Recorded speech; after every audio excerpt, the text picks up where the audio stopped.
Welcome to Game On with Grace, where we're not just talking cricket wins and losses, we're talking off-field antics, guilty pleasures, and the drive that never quits.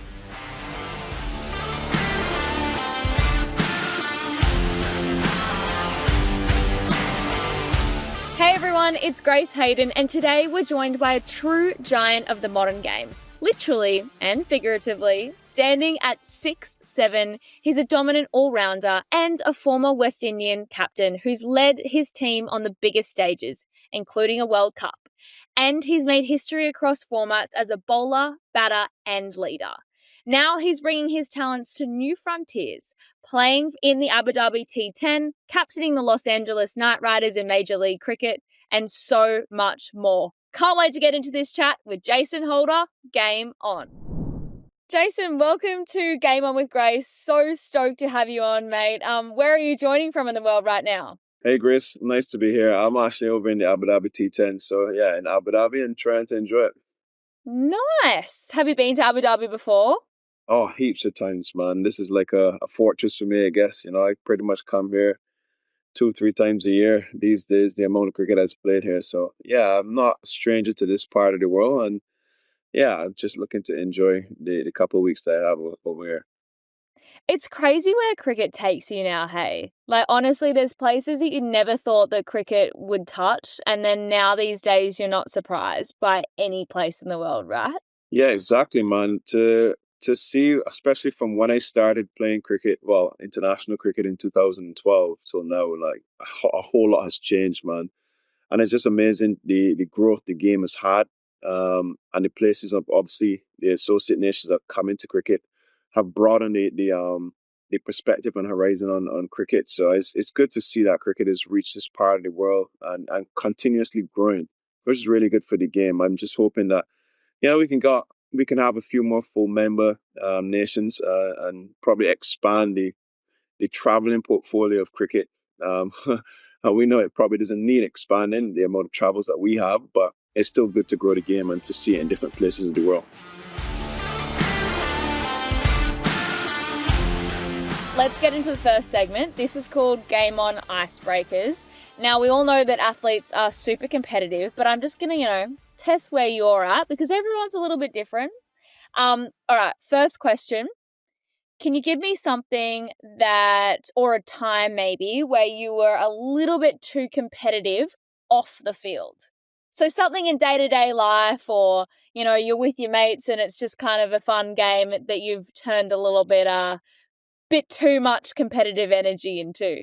Yeah, everybody who knows me knows I'm a very competitive person. Something that just distinctly comes to mind is on the golf course. I'm pretty close with a few of my mates back at home in Barbados, and we get pretty competitive. And there's always a debate with who gets how many shots, and who doesn't get shots, and it gets pretty heated at times because we literally be on the first tee for at least another extra 15 minutes deciding how many shots this person gets or how many shots that person gets.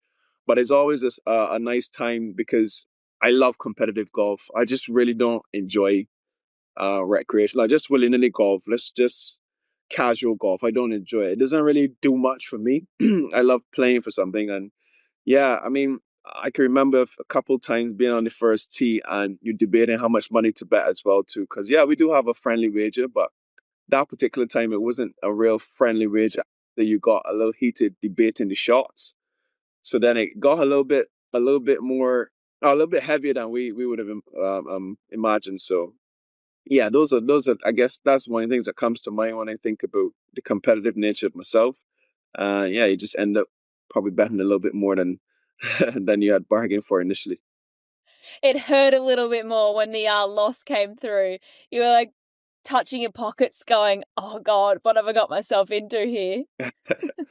No, sometimes my hands can't reach my pockets, so it doesn't really bother me. But but all in all, man, I enjoy it. I just thoroughly enjoy it. It's always fun taking money off your pals. Oh, for sure, especially when you're winning. But golf is one of those really, I guess games where you can be really on your game one day and so off it the next.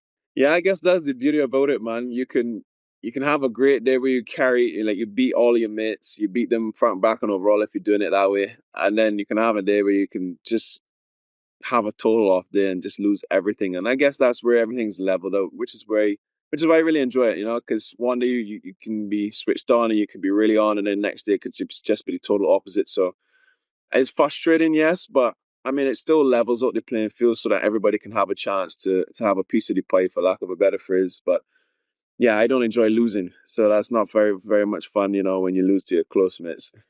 Righto. Let's go into our next question. This is the last question in this segment. Is there one friend, family member, or person that you know that you absolutely hate losing to? uh they're two close buddies of mine. And we play a lot of golf together. One is Shamar Brooks, a former West Indies player. We live together in Barbados. We play heaps of golf together, and we're very, very competitive. So anytime losing to him, I honestly hate it, because I believe that he is a better golfer than me, but I still believe I should be beating him more often than he beats me. So anytime he beats me, then there's always a case where I get really upset, and it's hard to really channel that. But we go at each other very hard on the golf course, and it's actually quite fun to behold. But the other guy is a guy who I met, and within the last, I would say, 5 years, he moved back. He moved to Barbados a few years ago, and we've gone pretty close. A guy called Nick Blackman. He's a former Premier League footballer who lives in Barbados as well now. So Nick and I, we go at it, quite a bit as well too. So those two boys are guys who I spend a lot of time with. My other guy is Sean Eady. So I think myself, Sean Eady, Nick Blackman, we've got pretty intense games. And then I've got my little Chinese partner, a guy called Adam Truss, who we go at against a few of these boys and rile them up. So it's always good fun when we tee it up. Yeah, I love golf, man. I spend so much time on the golf course, probably more time on the golf course these days than on a cricket field. So yeah, when I'm on the golf course, let's make it competitive. You sound like every cricketer, honestly. You guys are just golf obsessed. Not gonna Oh, lie, I am also obsessed at the moment too. It's so good. I was hitting balls today. I've got a tournament that I'm playing in Brisbane next week, and I haven't hit a ball in a while because I've been traveling, and I'm like, oh God, I cannot be bad. Like, this is not in my vocabulary. I need to get into some lessons. I need to be hitting balls every day. So I've definitely got the bug as well. so what's your handicap then?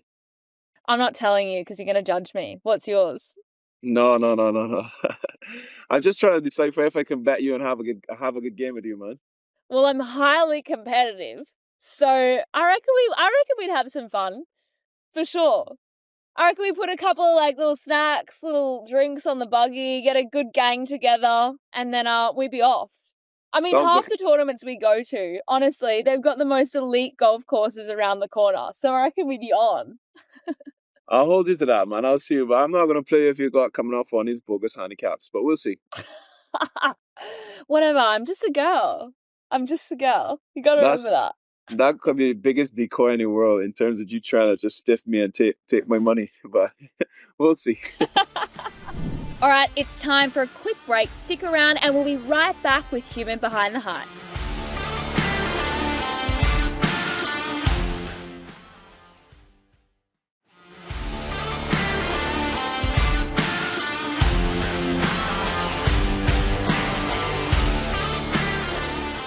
All right, let's get into our second segment. This is called Human Behind the Hype. So we get to know you a little bit more than just your stats and your scores. A little delve deeper. We're not going to go too deep. I'm not going to make you cry or anything, but we're just going to hit behind the surface a little bit. Cool. Let's get it. So I want to know what you were. Let's get it. Let's do it. What were you like as a youngster, Jason? How would you describe yourself as young little mini you? When I was younger, I was always very, very chatty, very talkative, full of energy, usually the life of the party. Still am, but just happy go lucky, just jovial, just as fun as you could possibly imagine, man. I don't think I've changed. I always tell people, like, the older I get is like the younger I get, because the inner child in me just can't leave me, man. I just have heaps of fun and I just love a lot good laugh. So like that's like my fondest childhood memories, just running around, having fun, not being too serious about life, and just enjoying it, man. I always tell my friends life's for living, man, and don't you ever forget it, because the moment you forget it, then you might as well not be living. So I guess that's it in a nutshell for me when I describe my earlier days in life. Totally. What was it like growing up in Barbados? It's such a beautiful place. Honestly, you're so lucky. As you said, I'm blessed, man. Growing up in Barbados is the absolute best thing that I could have ever imagined. When I was blessed with life. Barbados is heaven, man. I enjoy Barbados. I love Barbados with all of my heart. I love the people. I love the culture, just how beautiful our island is, and how so many people come to the island to enjoy what we've got. And growing up in Barbados was phenomenal for me. I couldn't imagine another place to grow up in the world. I wouldn't change anything about my childhood. I just love the fact that I could run in the streets, play in the streets, play at school.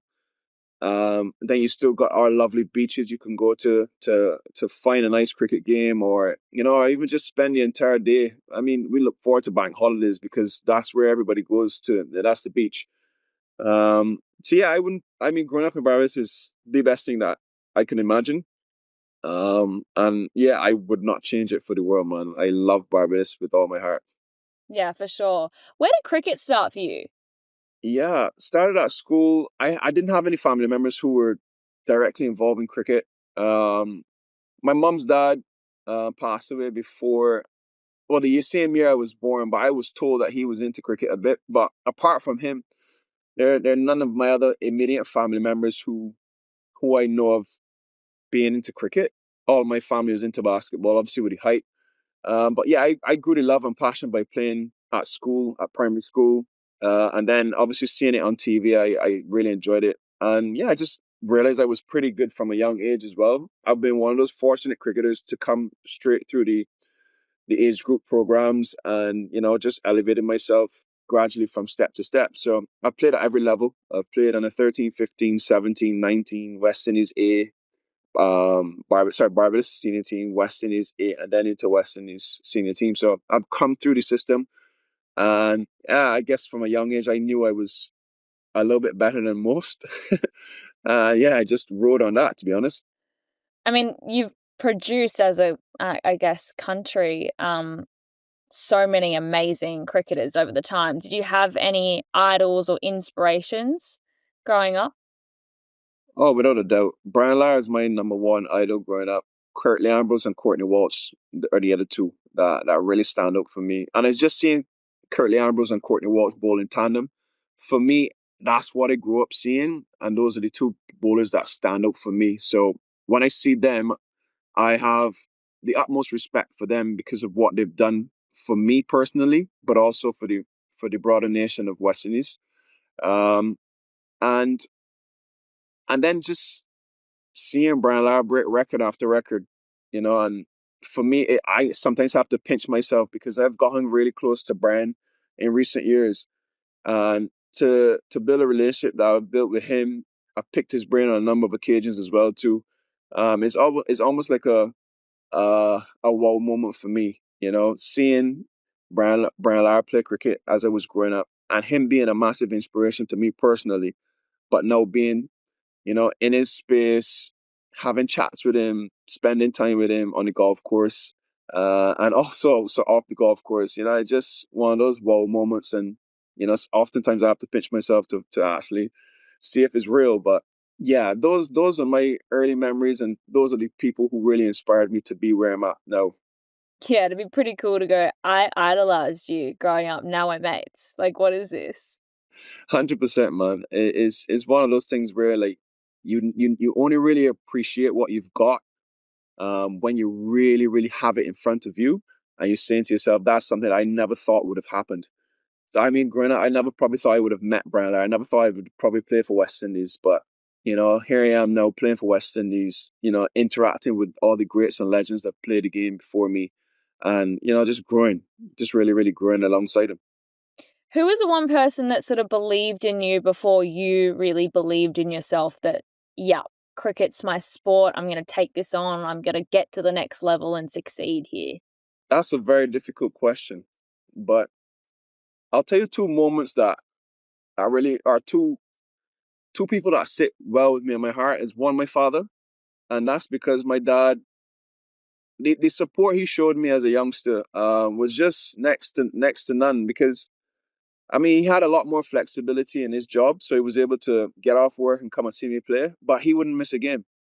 So him traveling around to see me play every single game that I've had, was something special. Because I felt like one stage, like you kind of probably wasting your time just traveling and watching me play cricket. You know what I mean? You've seen, I could understand you coming to one or two games, but he never missed one. And his dad, which was my grandfather, obviously, he would come around and watch a few of my games as well too. So amazing that you had so many great role models in your life, both family members, but then also coaches that obviously saw potential in you as well. Yeah, 100%, 100%. I mean, it's the biggest blessing that I could look back on and really appreciate, to be honest. All right, it's time for a word from our sponsors. Don't go anywhere. We'll be back in just a sec.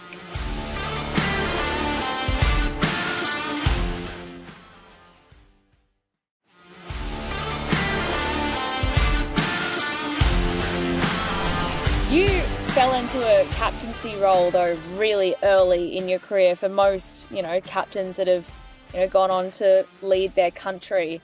But you were also in a difficult position because you were so young in that role, but you had so many of those, not older generation, but, more experienced players that were in the side. How did you manage that new trajectory in your career? Yeah, captaincy, man. Yeah, I look back on it and I scratch my head. I smile to myself. I pat myself on the back because it was one of the most unimaginable experiences I could have had. Um, I've obviously captained youth teams before, but if I went, I mean, part of me taking the captaincy was based on the fact that I've led teams before. And leading a youth team before, leading a club team is something totally different to leading the West Indies cricket team. And I always tell people, had I known I can imagine. now, yeah, had I known now what I knew, sorry, had I known before what I knew now, maybe I would not have taken the captaincy, because it is so much more than just taking Really? 11 guys onto the cricket field. I mean, 100%.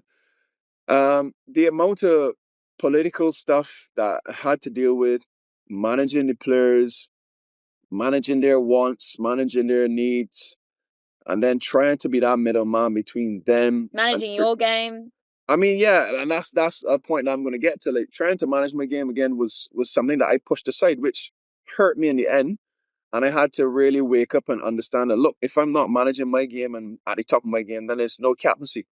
So I was at the point where I was fighting so many battles off the field, and it became so draining, so draining. And I think for me as a young man trying to find his way in his international career, it probably wasn't the best thing for me at that point. But again, in hindsight, I think it's made me into the individual that I am today. Like, I've grown so much, I've learned so much, I've had to become a man at such a young age. I wasn't one of those players who could really feel their way into international cricket and take a gradual progression to being a senior player within the dressing room. I had to really grow up one time and be a senior man from the very beginning. Um, and yeah, looking back on it, it was challenging, but it's taught me so many things in life that I still hold and still use to this day. But yeah, I mean, taking on the captaincy at 23 was tough. Um, I enjoyed it. I enjoyed the challenges. The bad days were very bad. The lean patches were very lean and tough, dark. And maybe I needed a psychologist at that time, but didn't have one, and had to find ways to push through. But me being able to still stand here and have a pretty successful career, I'm very, very blessed and happy, to be able to deal with and put aside all the different peripheral noise and distractions to still get a few decent performances behind my back. And yeah, I'm proud of myself for what I've achieved. Could it have been better? Yes. Could I have done more? Yes. Are there things in my career that I would like to change? And I'm probably Dover, yes, but I'm sure if you ask every cricketer that, they'll say the same thing. Or if you ask anybody in life that, they'll probably say the same thing. So you live and you learn, you grow, you try to appreciate the mistakes that you've made. But biggest thing I always tell people is just try to learn from mistakes. Mistakes are there to be made. You will make mistakes, but I think the key lessons in mistakes is learning from them. And if you don't learn from them and you keep repeating the same mistakes over and over, then that's kind of insane to me. Totally. How much did that impact you coming out of that captaincy role and sort of like having to find your feet, I guess, outside of that position? Yeah, when I lost the captaincy, it was a dark time for me again, and not because I wasn't captain anymore. I've always said to people like these positions only last for a period of time, so you got to appreciate and understand that you're only there for a period of time. But the most disappointing thing about the whole incident or instance was how it was dealt with, and I was so upset with how things had transpired. Again, losing the captaincy was nothing. I expected to lose it at some point, and yeah, whenever the time came, I would have accepted it and moved on.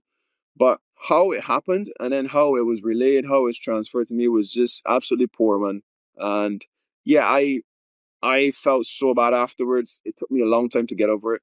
Again, I probably needed a psychologist then, which I didn't have, and I had to find my own coping mechanisms. But it took me a while to just fit back into the dressing room as just a player. I felt like I had lost respect of a lot of people, and people didn't see me the same way as they did when I was captain. And it showed me again who was who and how people viewed me. What I understood about the whole instance is that a lot of people are not as genuine as they may come across, and a lot of people respect the position but not the man.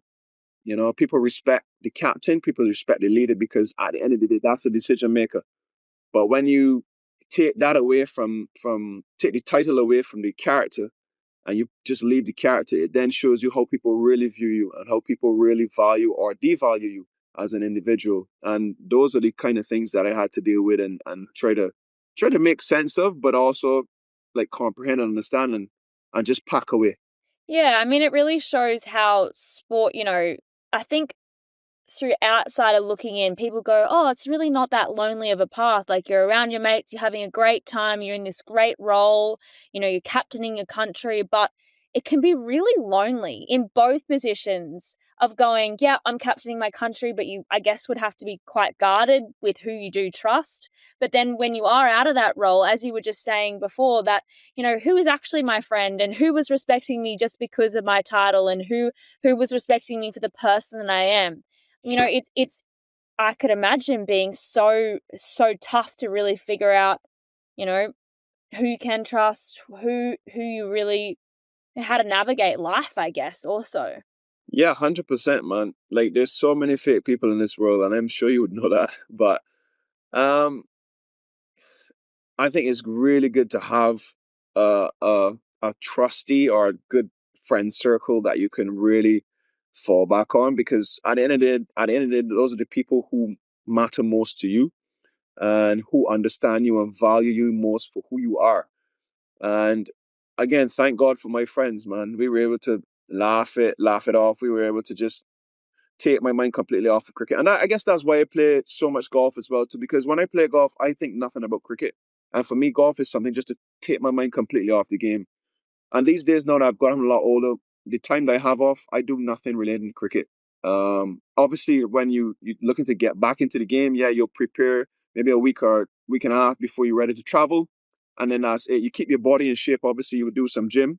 But when it comes to cricket related stuff, I'm not one now to be going and doing a whole set of stuff. I mean, a lot of it now is just muscle memory. You get a little bit of rhythm, whether it be batting or bowling, and you just prepare and go off to whatever tour you have coming up. But for me, I just like to take my mind, my body, my soul completely off of cricket, because if I don't, I will burn out, and I probably wouldn't last as long as I want to last in playing in on the circuit or international cricket for that matter.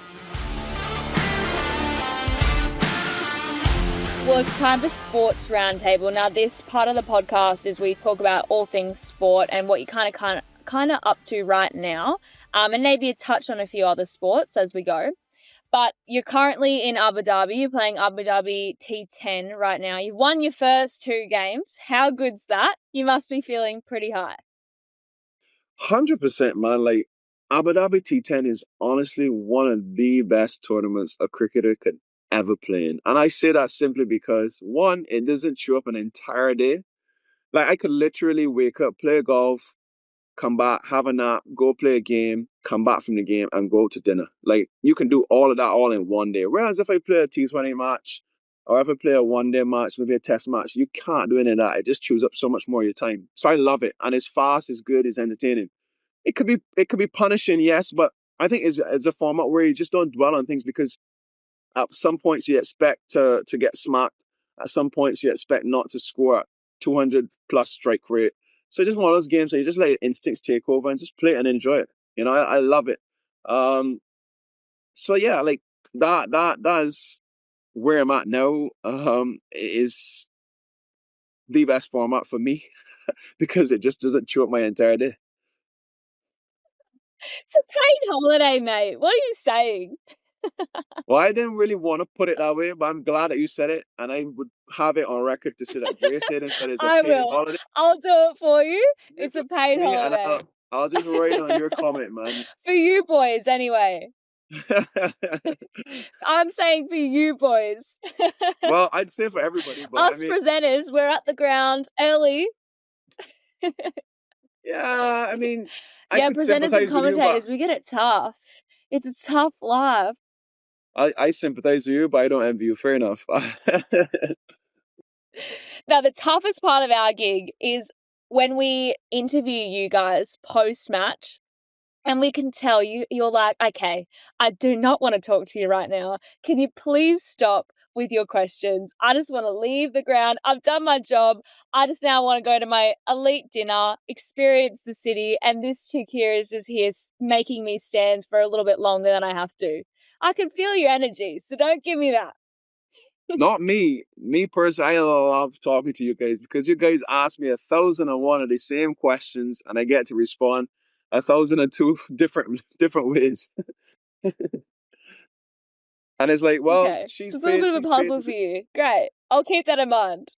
I mean, for me, it's like she's paid to ask questions. I'm paid to answer the questions, but it's not like we actually answer anything different than we usually answer. And cricket is one of those sports where I mean, that's why somebody like American sport. I like American sport so much because these guys are allowed to just say what they really want to say. I mean, they're allowed to curse. They're allowed to, I mean, you may pay a little bit of a fine, but like it's not frowned upon in a sense. Like for me, American sport is more into the real world, and I think cricket needs to get there, man. Like you get so many people towing the line, and just being so scared to actually say what they really want to say because they get in trouble or they offend this person or they offend that person.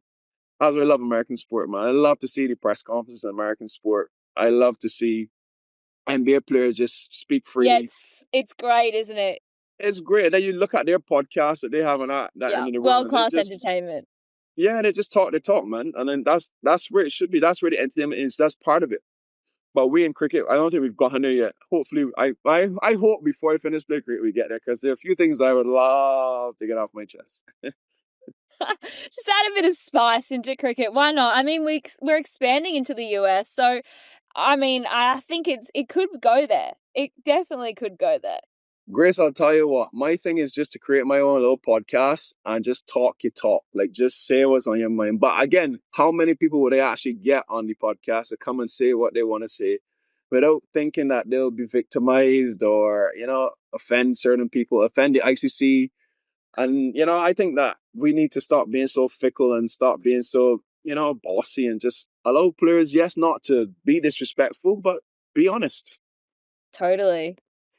Totally. I mean, yeah, it's I guess it's finding that balance, as you say, of not being disrespectful, but like also I guess we've earned a right to also have your own opinion and free reign like the US does. And we've definitely got a huge US based audience here on Willow who are backing the podcast Game On with Grace, which we love. But tell me your favorite US sport that you are into. Oh, my favorite US sport by far the NBA. I watch NBA religiously every single night, or I would just, if I can't watch it, I just pay attention to the scores. But I'm a big, big NBA fan. I've been to quite a few games. Um, LeBron James is my guy. I've loved him from the first day he stepped foot in the NBA. And I had one of my bucket lists ticked off last year when I went to, well, last year, earlier this year actually, when I went to see him in Orlando. So yeah, LeBron's my guy. Love LeBron to bits, and I finally got to see him. And then, funny enough, I was supposed to see Steph Curry the following night because I went to a Miami Heat game. Um, and they were Warriors were playing the Heat, but unfortunately he was injured and he didn't play on that day. So I've got to see Steph play now and then. A few other NBA players I need to go see. Oh well, you're playing in Major League Cricket and you're captaining for LA. So surely you got a few more seasons of that under your belt and you can meet him. How's that like? What's MLC like? What do you love most about that tournament? You know, what I love most about the MLC is just seeing a different demographic cricket, like seeing a different stadiums, like the whole side. Like we played in San Francisco in the, I think it's we played in San Francisco in the baseball stadium, and though I hated it, it was a different dynamic. I hated it only because of the dimensions of the ground, and I felt like it was a little bit unfair sometimes for bowlers to. What was it like? What were the dimensions? Yeah, it was like a bit of a box, man. Like you had different pockets, some very very short pockets. There were no long parts of the boundaries, and it was just unforgiving as a bowler. Like you got guys can literally pat a ball and it would go into the stands for six, and I just felt it was a bit unfair. But again, it brought a different perspective. It brought a different look. But I just like the fact that we're playing in the US. I mean, I've had the privilege of being able to go over to the US a few times and seeing different states. And yeah, like I enjoy the cricket in Dallas. I think Dallas has got a beautiful stadium. They've got a decent fan base there, and I think the game is only growing a little bit more. So I would love to see cricket a bit more in Dallas. I heard in Morrisville that you get a pretty good crowd there, and the atmosphere is pretty good, and the stadiums it has a bit of a vibe. I think for me, where the MLC is at the minute. I think they should focus more on getting that crowd interaction and getting that interest into the game from that perspective rather than looking for these perfect stadiums to play and that could host, let's say, 10 to 15,000 people, and you can only probably seat 3,000 people. It looks a little bit odd. I'd much rather you have 5,000 people and you make it into a decent stadium, and it brings a bit more of an atmosphere. Like, for instance, I see cricket in Nepal, and every single time I see cricket in Nepal, I'm just enthused to go to Nepal to play cricket because all of the games are sold out, packed with energy. And that's the game, that's the way the game is going to grow. That's the way, as a cricketer, when I step on the field, I much rather play in front a full crowd or close to a full crowd than playing a really nice stadium with, I don't know, a third of a crowd. To me, it doesn't really sit well with me. That's why I was struggling during the COVID. But yeah, I love the MLC. I This year was my first year playing it. I really enjoyed it, and yeah, I look forward to the tournaments ahead. And I only hope that the game continues to grow over there because it's a good market to get into. Obviously, the American market is a big market, as we know. American sport is pretty huge, and I think if you can grow it there, then yeah, that's the sky's the limit over there for cricket. You know what was crazy for me is when I was going to the World Cup and it was split between America and the West Indies, and I flew into New York. And customs, they ask you when you give them your passport, what are you coming for? And I said, oh, the cricket. And he goes, oh, I've heard about that cricket thing. Like, yeah, like I've got a few friends that are going. And he was fully in, like, just, straight up and down American kind of guy. And I went, wow, cricket's really making a mark. I was so shocked. It was like really cool, a cool moment to go, okay, this isn't the normal place that cricket's played, but this is definitely making a mark. No, 100%. Like I had a similar experience. I was in Orlando a couple months ago. Went on a golf trip with my boys, and we were playing on this golf course, and I ran into this guy. So my boys were telling him that I played cricket. So he was like, "Oh wow, I watched the Cricket World Cup, when it was down in Florida." And he is born in America. He's an American. He's not like a lot of the expats that go over to America, and then obviously, you know, know and appreciate what cricket is. He knew nothing about cricket, but then he saw it. He saw the World Cup on TV. He saw it in America, in Florida, and yeah, he got into it. He told me about it, and it was refreshing because they have an American-born citizen, and he is totally abreast of what's going on in the cricketing world. And yeah, that was one of the eye-opening experiences when it came to how quickly the game is growing in the US. A new segment is coming up right after this, but we're going to take time for a quick break.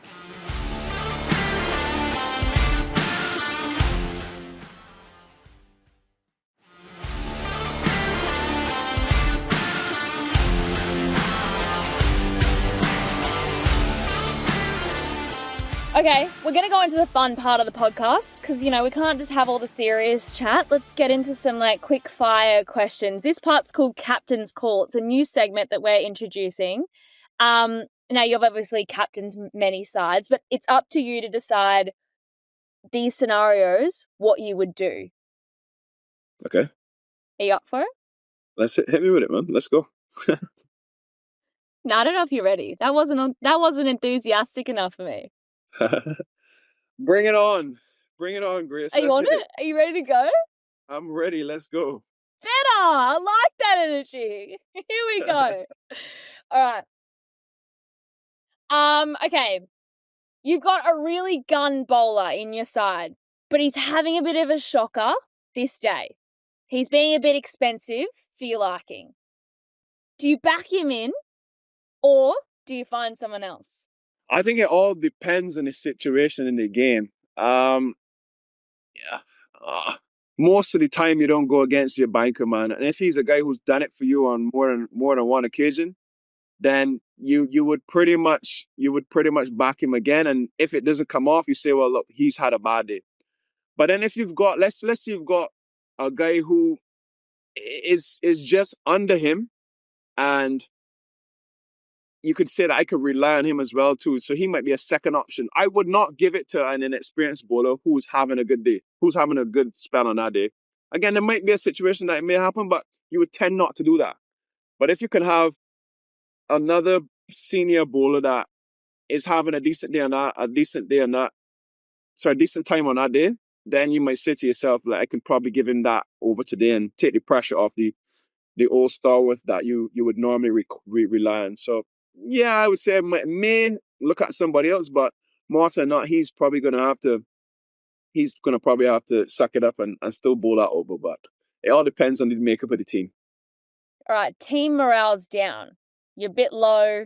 You've had a few losses on the trot. How do you lift the spirits? Good question. You know, the reason I'm laughing because I'm actually really intrigued with this one. Yeah, I've been in a few dressing rooms like this, so I'm pretty experienced when it comes to that. Like, but for me, like, I think some honest conversation needs to be had. One, but then you gotta really, really, really find some ways to big up these guys, and it's all individual. I think sometimes doing it as a big group doesn't really hit home the same way if you would pull a guy on a one-on-one and you say to him, look, bro, like, come on, you're this guy, you're better than this. Like, I know what you can produce. Like, you've been a banker for me. Like, and you just try to boost his ego. Like, just try to G him up. I think from my past experiences, if you do it more on a one-on-one basis, it hits home a little bit more differently than if you do it in a whole team setting. So I think just trying to really sell dreams, man. I believe in selling dreams, man. If you can sell a dream and you can paint a picture, then as a captain, you would go down as one of those great leaders. But funny enough, if you know your group really well, you may have other close mates of yours who might get through to a different individual better than you can. So you say to your close mate, look, bro, I need you to go and really talk to John, because John, you and John get on really well. So just go and G him up, get him up for it, man. We need John. So those are the things that you really need to understand about your team and know who's who, what's what, and who can get the best out of the certain individuals. You get really good at reading personalities. You know what I mean? Like, I think you'd get really good at reading personalities being a skipper, because you'd have to know, okay, these people are this kind of personality, these people are this kind of personality, and then, strategize on how you approach those situations. Yeah, I say to my close friends, I know every single personality trait that there is in this world because I've been around so many different people. I think there's not a personality trait in this world I don't know. The issue that I've had in the past and to date is that certain people aren't mature enough to handle certain things. So it's tough sometimes to get through to people because you want to be honest. I try not to be too harsh, but sometimes honesty is harsh, and a lot of people just can't handle it, and then people take it in the wrong way. So it's tough sometimes in that light. But like I know I feel as though I know all the different personalities, and I know how to deal with certain people. That's why like, when I don't play cricket and when I'm not around cricket, I need to get away from it because it's so toxic at times, man. It's unbelievable how toxic it could be, and it could be very lonesome and very depressing. So I just try to like just shift it, man. Shift it completely and just do some stuff. Let loose, have some fun, party, play golf, spend time with friends and family, and just enjoy. Blow off steam. Yeah, Yep. exactly. All right, I've got a doozy for you. A senior player and a youngster, an up and coming gun. They're butting heads. They're in a fight about something. How do you settle it? More often than not, the youngster is always wrong. So you gotta tell the young. It's easier to say the youngster you're wrong than the senior player, man. And yeah, you gotta really make the younger players understand the environment. All right. And it's tough sometimes coming into new environments, but you need to read the room. And I think if you give younger players too much leeway, then they take advantage of it and they don't understand boundaries. So I think I gotta back my senior players because when I'm on the field, when I'm in the heat of the battle, those are the guys I really turn to, man. The younger players are more like co-stars. And I see the senior players as my real stars. And that's how a team is really made up. You got stars, you got co-stars. And I don't get me wrong, on different days, the co-stars who we expect to be co-stars, they become your stars. And then as a senior player, you just got to accept and acknowledge that, look, today I'm a co-star today. I just got to switch my role a little bit today. But that's the dynamic of sport. Not every day is going to be a great day for you, but you've got a role to play within, somebody else's success or the team's success. So yeah, I think in that scenario, I would more often not back the senior player, but there are some situations where the senior players are wrong, and you've got to say, "Look, bro, you're wrong. I can't support you on this one," and they've just got to understand it. Just one more break before we hit the final whistle to wrap up the episode.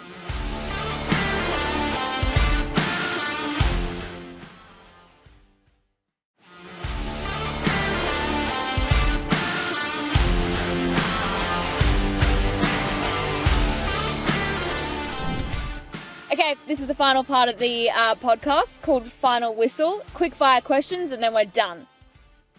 I love that. Hit me with it.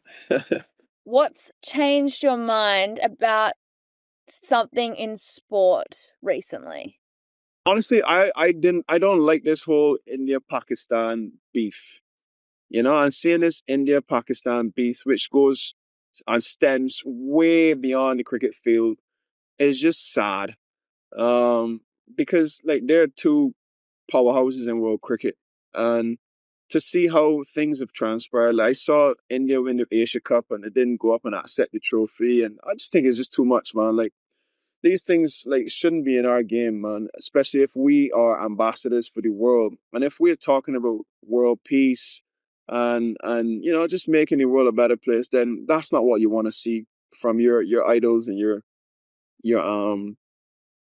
inspirers. Like if you're inspiring a generation, you're inspiring a world, then we've got to find a way to come together. And I could understand it being a massive thing off the cricket field. And don't get me wrong, I get it. It's a long, young years of history behind it.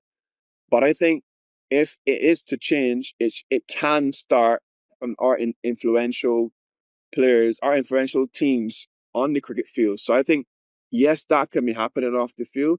But I think a way to quieten it and to deaden it is by India and Pakistan maybe joining forces in the sport.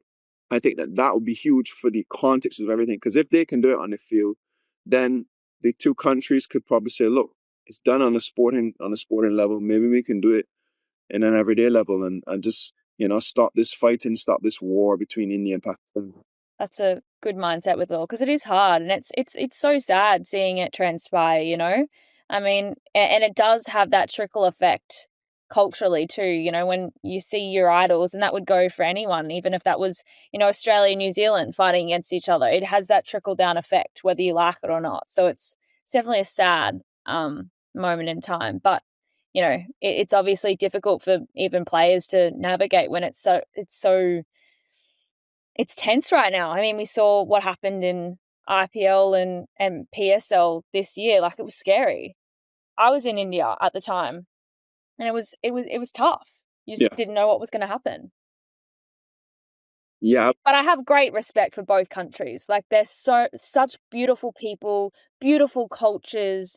Oh, I just love both countries so much. And I think that's why it hurts everyone in cricket when it is a time like this, because we have so much respect and love for both countries individually that, you know, it's just tough. No, I couldn't agree with you more. I was in Pakistan at the time, and like I didn't feel unsafe.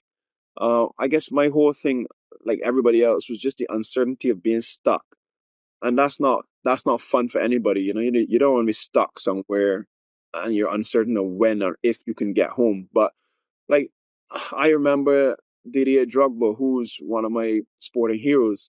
He was a mastermind behind the Ivory Coast coming together and just trying to plead to their nation to cease fire and stop the violence. And it's one of those moments where you see the power of influence in sportsmen and athletes and influential figures.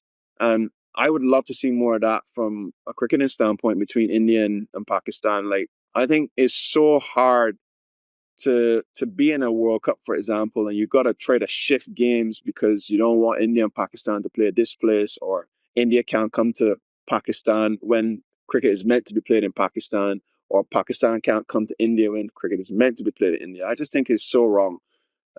It's one of the things I would love to see change, before I finish play cricket, because it'd be good to have both nations come together a little bit more.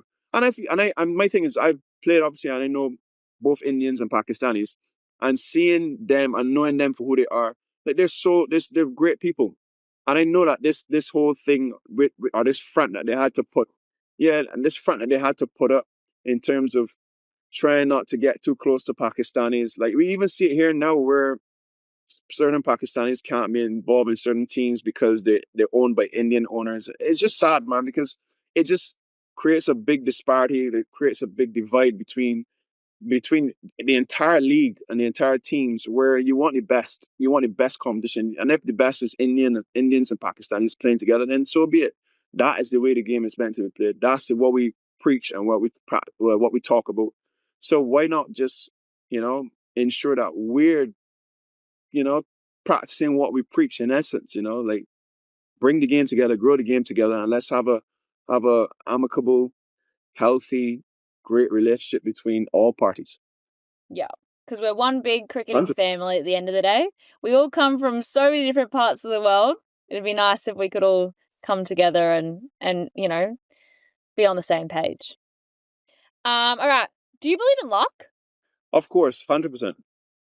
Want to elaborate or just 100%? Look, I think. You can't just say Look, 100%. all right. That's This is okay. what I'll say to that, Grace. Now, look, I feel as though I get a little bit too deep, but I believe in destiny.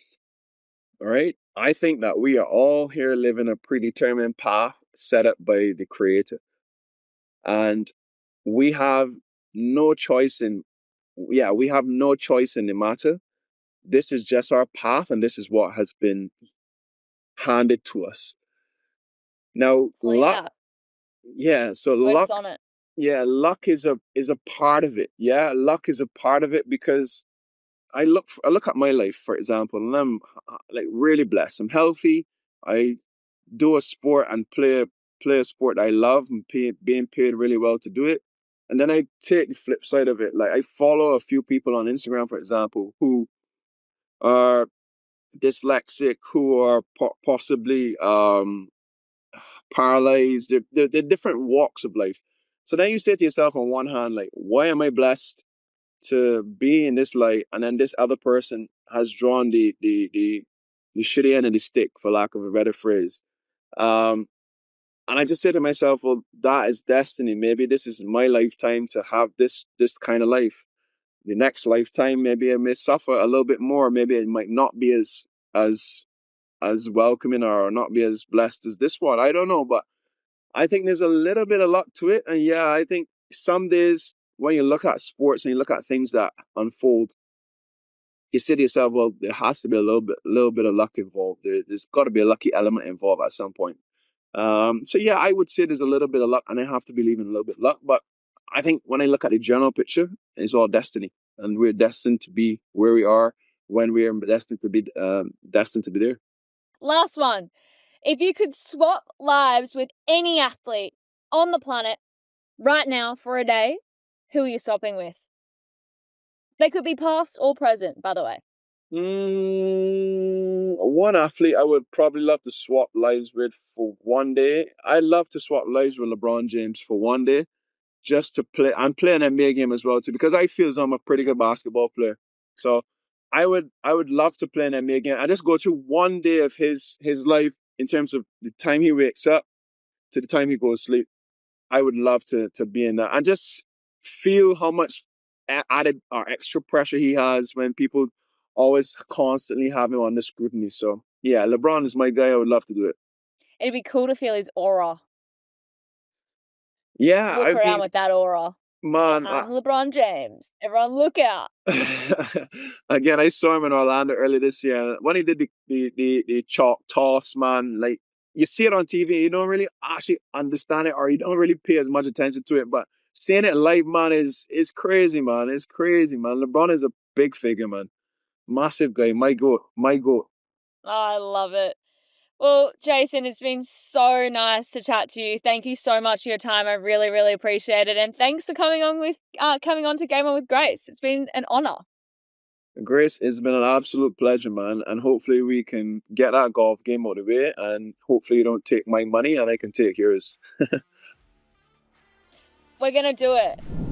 Oh, what an awesome chat with Jason. He's such a great guy. And what a story he's had. I mean, he's not just been an amazing player. He's led his country on the highest stages. So thank you so much again, Jason. It was such an awesome chat and honestly a privilege to have you here on Game On with Grace. Now, if you love this conversation as much as I did, make sure you hit the follow button, like, subscribe, share to all your friends because we've got so much more to come. We don't want you to go anywhere when we're just getting started. So we cannot wait to see you guys on the next episode. Thank you so much again and keep competitive.